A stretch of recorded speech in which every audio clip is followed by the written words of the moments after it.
cannot help asking those who have caused this situation, do you realize now what you've done?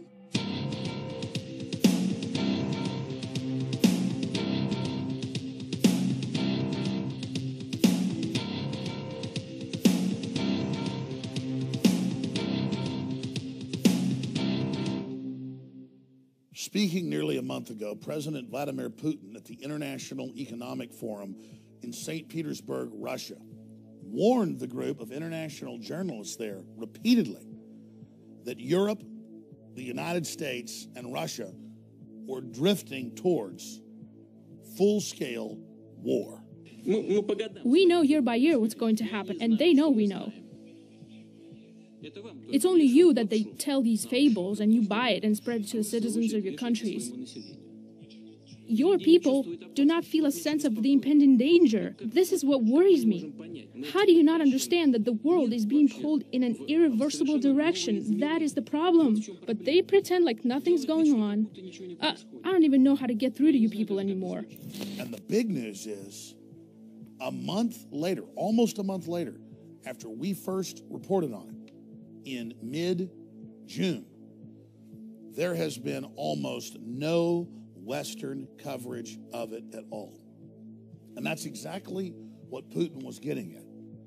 Whether you love Putin or hate Putin, if the leader of Russia, with thousands of intercontinental ballistic missiles and cruise missiles, is telling the West, I don't know how to get through to you, your media is controlled, you're being manipulated, NATO is putting missiles on our borders, we're having to move missiles in, you've overthrown Ukraine, you're on an offensive, you're funding and protecting radical Islam, do you know what you've done?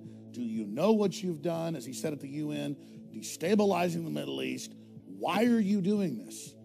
Where are the sound minds across the political spectrum who should be stopping this? Russia has 3 overseas military bases. You have hundreds. You have your spies inside our country trying to overthrow it. You have your CIA people trying to get into our embassies. You are at war with us. And the average American, the average European, the average Brit is not aware of this. Another threat that President Obama mentioned was ISIS. Well, who on earth armed them? Who helped to arm the Syrians that were fighting against Assad? Who created the necessary political climate that facilitated this situation? Who pushed for the delivery of arms to the area? Do you really not understand as to who is fighting in Syria? But the issue of a major world leader saying that we're moving to the brink of war, and it's not in our news, that's the big story. It shows how incredibly controlled things are. Deutsche Bank, one of the biggest banks in the world, is plunging right now. Much bigger than Lehman Brothers. If it continues, it'll make 2008 look tame in comparison. Elites are building armored fortresses and redoubts all over the world, admitting they believe collapse is coming. Governments are digging in. Russia is digging in. Our supposed government is collapsing our borders and bringing people in with diseases and ignoring the Supreme Court rulings. It seems an age of madness or megalomania is now upon us. We've seen great evil out of Russia. We've seen great evil out of Germany. We've seen incredible evil out of communist China. But America has had its problems as well. And now we see Europe and the United States and the whole Anglo-American establishment filled with hubris and arrogance, just violating domestic laws, persecuting the press, leaking classified material and getting away with it.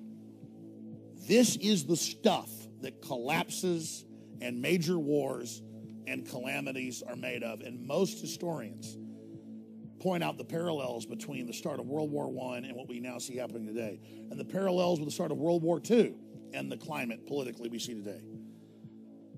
Even the Pentagon admits that we're probably witnessing one of the most unstable periods in human history right now. But Obama says we've got the best economy ever and the world's the most stable it's ever been, as they do everything they can to push us into crisis. And it's not just the Democrats.